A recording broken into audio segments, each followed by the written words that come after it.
Bonjour. Alors il y a de cela une éternité, je vous avais déjà présenté un bouquin américain concernant Robotech, qui était le Robotech Art One. Je ne pense pas vous avoir présenté les Robotech Art One 2 and 3 pour la simple et bonne raison que si j'ai peut-être eu le 2 à un moment de ma vie, je pense pas l'avoir gardé. J'en ai des souvenirs, mais je pense pas que c'était le mien. Le 3 était totalement inintéressant, concernait essentiellement Robotech Sentinels, qui est une suite immonde commandée par les Américains et donc par Harmony Gold après le succès de Robotech en 86 aux États-Unis. Reste que donc j'étais assez surpris d'apprendre que une société, visiblement, alors je sais pas si c'est une collection ou une société, là il écrit Udon, qui est quand même un plat japonais, avait sorti donc des gros bouquins qui avaient l'air quand même de belle qualité, en tout cas de beau papier, cartonné, machin, tout ça. Robotech Visual Archive, The Southern Cross, with a beautiful French accent. Je l'ai pris. Je l'ai pris parce que d'une part, je l'ai trouvé sur Vinted beaucoup moins cher que le prix américain qui est à peu près de 50 $. Je l'ai acheté, je crois, à 27 €. Ce qui est pas mal. Ce qui est pas mal du tout. Mais en plus de ça, je n'ai aucun bouquin, je n'ai aucune documentation japonaise, d'origine japonaise, sur Southern Cross, qui est une série de 1984 du studio Tatsunoko. Southern Cross, qui est en fait la seconde génération Robotech, dont peu de personnes parlent pour la simple et bonne raison que si Robotech est passé sur la 5 n'était pas disponible, n'était pas accessible à tout le monde sur le territoire français.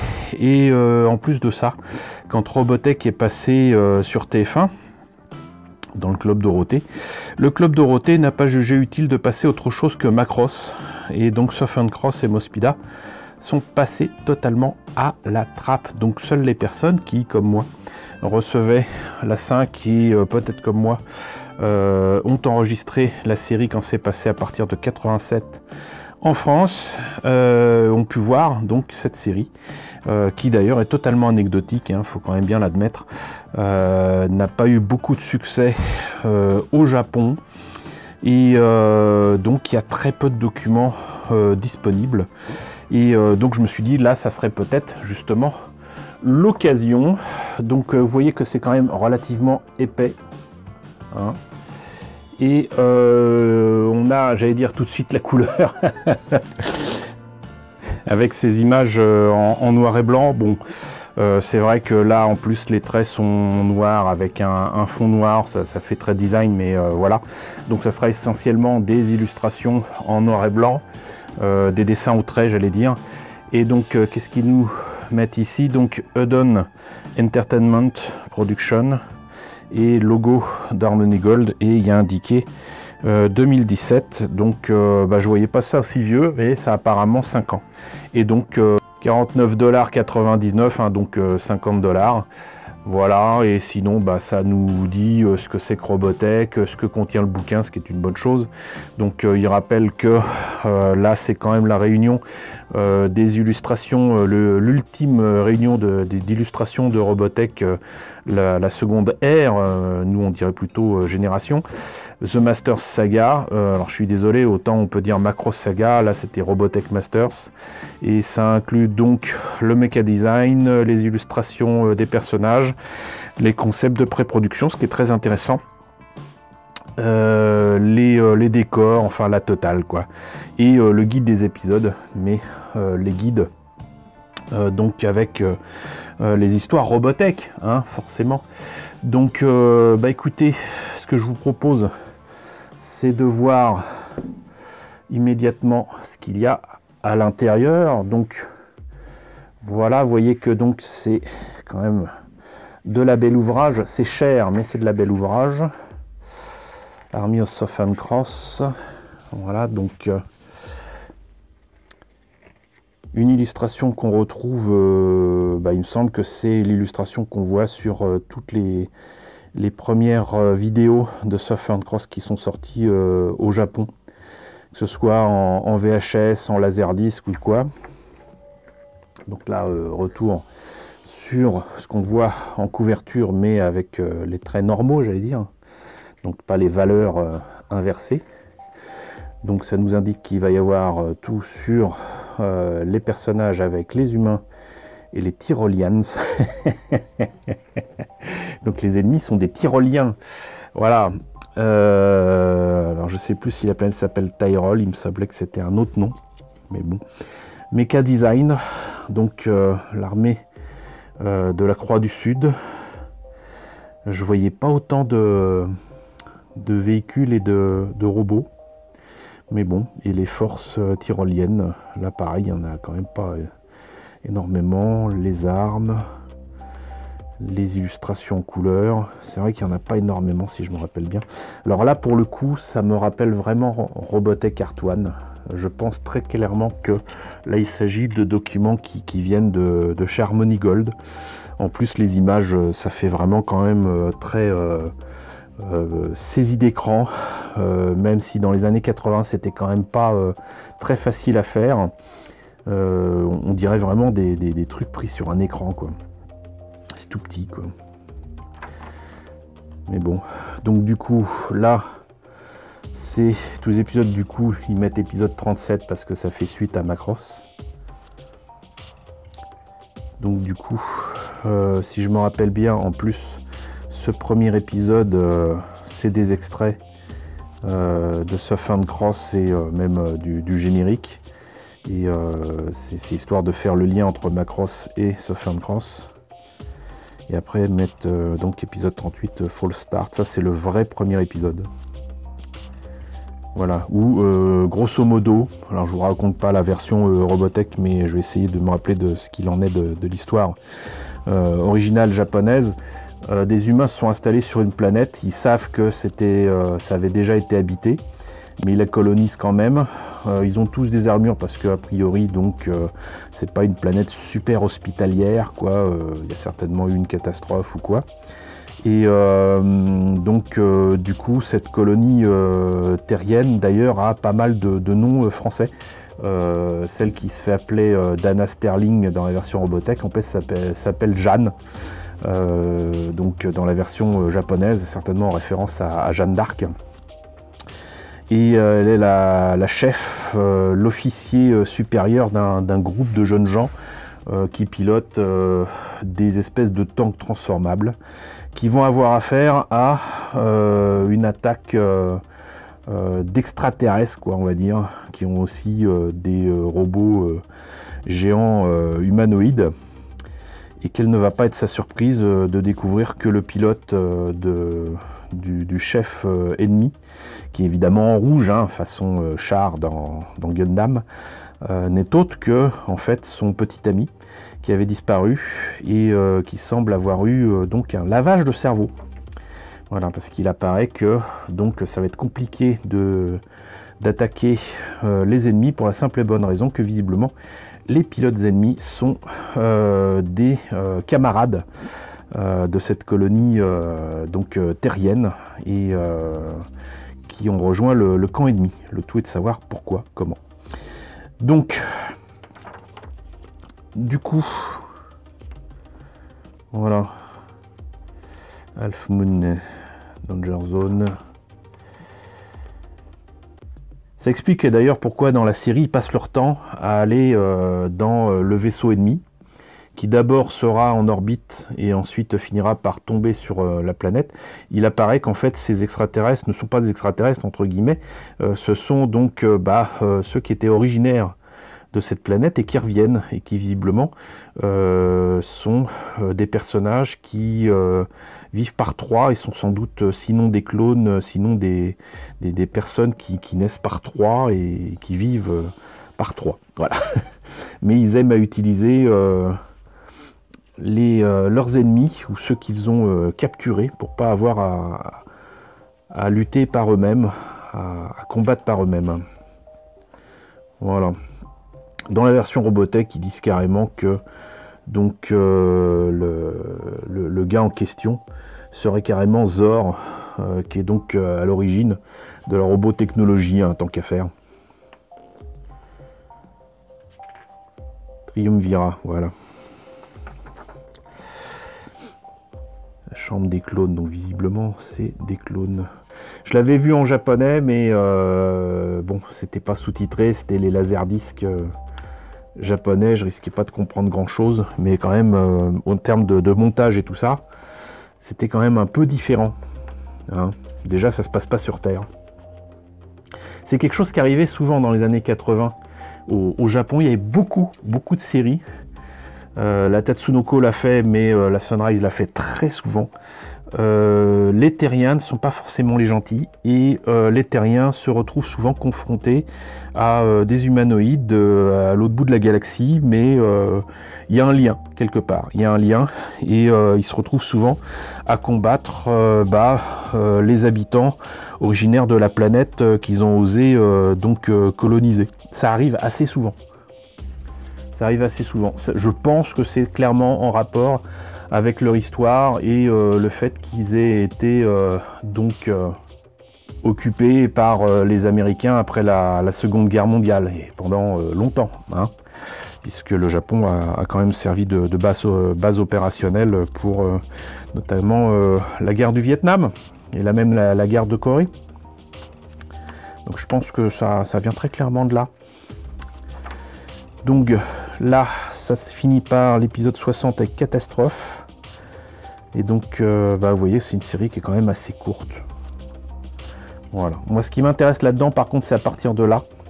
C'est qu'il y a plein de documents qu'il n'y avait pas dans Robotech Art One. Et là, notamment, les concepts de départ, où visiblement, Southern Cross, c'était avec des armures plutôt de type samouraï. Voilà, samouraï style, resin armor. Voilà, et là on voit d'ailleurs qu'ils avaient un dossier avec des documents où il y a écrit Imai. Ça avait peut-être été envoyé à Imai pour les maquettes. Je vous ai déjà présenté des maquettes de Southern Cross, j'en avais pas beaucoup. Et je vous en ai présenté que deux, je crois. Le Flash Clapper, qui est donc une espèce de moto volante de Jeanne. Et une armure de Southern Cross, j'en ai d'autres, mais je les ai pas encore retrouvées. Une armure donc de Southern Cross que je vous ai présenté il y a très longtemps et qui fait partie aussi des maquettes qu'on avait eues en France assez étonnamment, donc du coup en rapport avec Robotech, des armures importées par Soklen qui étaient des maquettes d'Imai, mais il n'y avait pas que des maquettes de Imai, du coup on n'avait pas tout forcément. Donc voilà, ça c'est des documents totalement inédits, mais on retrouve bien les concepts qu'on verra un petit peu plus tard d'armure, qui ressemble du coup plutôt à ça. Vous voyez, il y avait même apparemment des robots canassons. Les armures utilisaient ces véhicules volants qui après sont utilisés par les bioroïdes. Et du coup, on a là le Spartan, j'appelle ça le Spartan, qui est donc transformable, qui ne ressemble pas à grand chose. Et ensuite on passe aux illustrations qui concernent donc les personnages dits humains. Donc Dana Sterling qui s'appelle en fait Jeanne.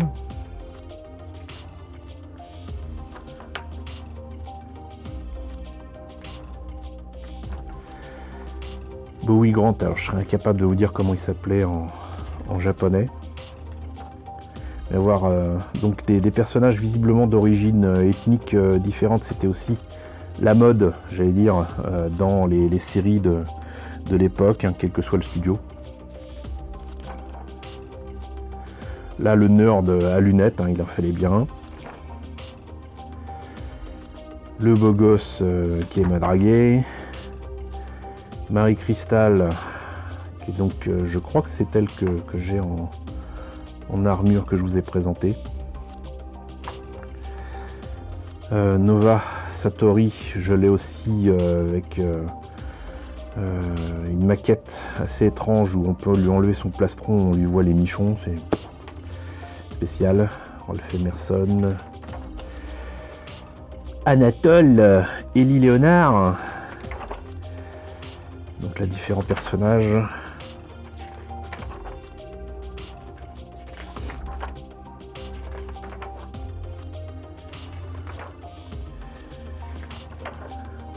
Et enfin les tyroliens. Alors est-ce que c'était le nom qui était donné dans Robotech? J'en ai aucun souvenir. Zor Prime. Alors, ah bah c'est écrit là en fait. Ils ont carrément mis le nom en japonais avec la traduction ici, donc qui s'appelle Siegfried Vibe. C'est peut-être Siegfried en fait. Desudera Demi. Triumvirat. Et là du coup Musica s'appelle Musica aussi. Hein, et ben il n'y a pas grand chose. Hein. Et donc les armées de la Croix du Sud. Donc je crois que je l'ai aussi, j'en suis pas sûr. Mais un jour quand je la retrouverai, je vous montrerai. L'armure qui disent officier mâle, bah, normalement je l'ai aussi, mais je ne l'ai pas encore avec moi. Donc ils sont bien protégés. Hop.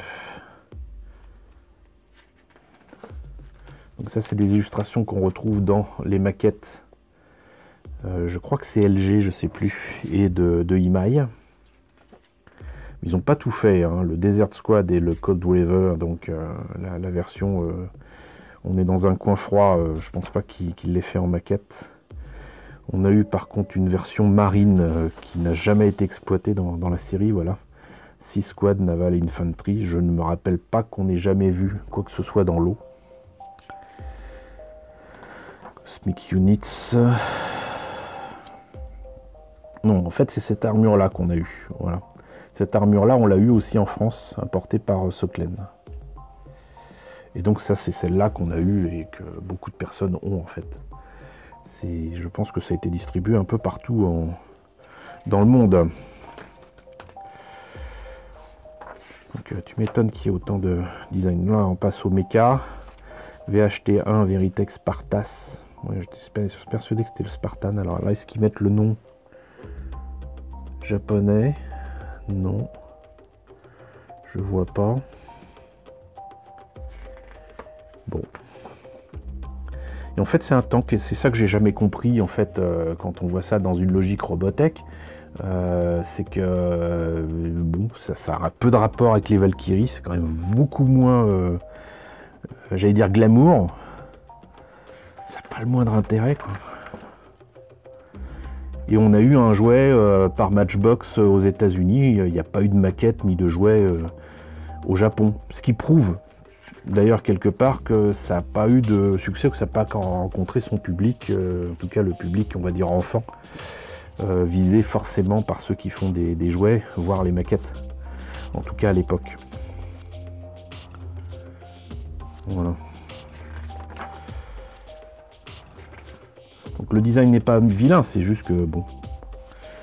Voilà. Et puis là des designs plutôt communs là, de trucs qui justement se transforment en avion. En soi-disant hélicoptère, là aussi je ne vois absolument pas l'intérêt. Et ensuite des vaisseaux, d'autres robots qu'on voit à peine, Cyclope, Salamandre, Triton, Flash Clapper, donc on a eu en maquette, que j'ai revendu à l'ami Gélios, coucou Gélios.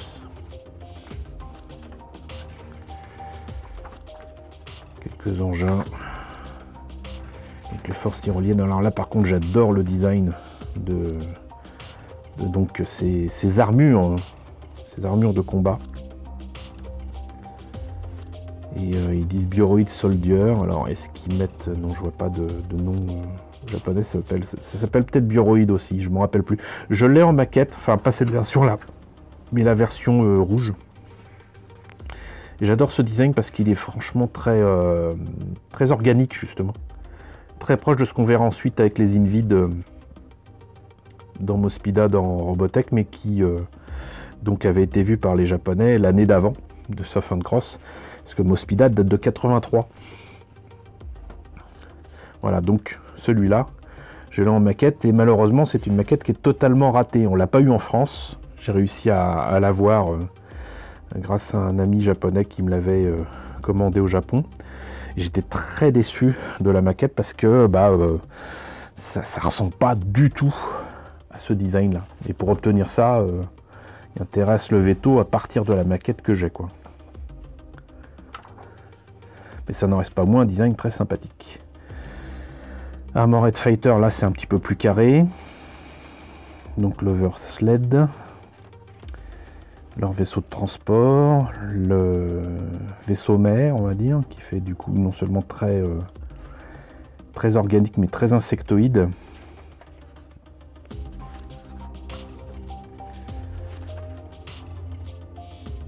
Et là pour le coup c'est beaucoup plus proche des armures de combat des humains.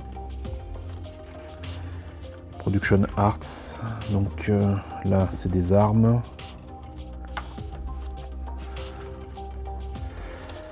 Des décors, là des décors en couleur. La qualité des images pour la couleur est pas terrible, hein. Franchement on dirait de vulgaires photocopies. Ce que c'est peut-être d'ailleurs. Et là quelques images en couleur qui sont certainement repris de magazines ou de laserdisc de VHS qui était sorti au Japon. Et là donc l'équivalent Robotech Visual Archive pour Macross et pour Mospeada. Si je trouve pas cher la version Mospeada, je me laisserai peut-être tenter aussi, parce que là aussi je n'ai que très peu de documents autour de Mospeada, malheureusement. J'ai les Entertainment Bible qui ont pas mal de petits dessins et tout ça, mais bon. Donc voilà, donc ça nous fait quand même plus de 170 pages bien remplies quand même, hein. Et donc là il est écrit quoi, 1085-2020, ça contredit ce qu'il y avait au début. Il y a écrit 2017 et là il y a écrit 2020. Alors est-ce que c'est une réédition? Je sais pas, c'est étrange. First printing December 2020. Donc il y avait, c'est là qu'il y avait écrit 2017 pour le logo Harmony Gold. Donc en fait ce bouquin est très récent et date de 2020. Et ben ça me rassure quelque part, parce que je me disais quand même que ces 5 ans ça m'étonnait. Donc voilà. Donc si ça vous intéresse, sachez que j'ai vu que le bouquin était encore en vente assez étonnamment sur Vinted, donc visiblement c'est un lot. Donc si vous voulez profiter de bon prix, je vous mettrai le lien sur Vinted.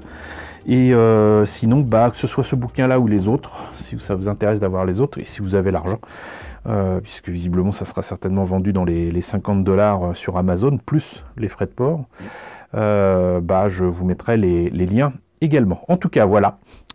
Vous avez vu ce que donne ce bouquin sur Surf and Cross, version Robotech. Voilà. J'espère en tout cas que la présentation de ce livre vous a intéressé. N'hésitez pas à me dire ce qu'il en est dans la section commentaires. N'hésitez pas à liker, c'est très important. N'hésitez pas à partager, c'est tout aussi important. N'hésitez pas à vous abonner si ce n'est pas déjà le cas. Coucou aux nombreux abonnés qui nous ont rejoints ces derniers temps. Bienvenue ici. Coucou aux grands anciens qui me suivent depuis 6 ans. Merci à tous de votre fidélité. Merci à tous de votre soutien sur Tipeee et sur Paypal. Surtout prenez soin de vous.